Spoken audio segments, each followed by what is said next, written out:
सरकार जनता निवडून देणार, पण अट अशी आहे की 5 वर्षांनी निवडणुका झाल्याच पाहिजेत, म्हणून त्या सरकारला 3च वर्षाचा कालावधी मिळेल.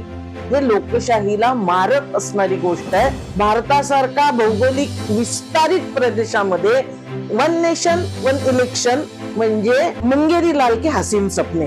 1 नेशन 1 इलेक्शनच्या माध्यमातून द्विपक्षीय पद्धतीकडे आणि तिथून एक पक्षाच्या हुकुमशाहीकडे घेऊन जायचं असेल, त्याच्यातला हा टप्पा आहे का? जनतेचे प्रश्न मागे जाणं याच्यासाठी 1 नेशन 1 इलेक्शन हा फंडा धोकादायक ठरू शकतो. कर्मचाऱ्यांवर आचारसंहितेत ताण पडतो, त्यांना सतत इलेक्शनचं काम करावं लागतं, म्हणून इलेक्शनच कमी करत आणायच्या त्यांची संख्या, म्हणजे बोटाला जखम झाली तर हात कापण्यासारखी गोष्ट होईल.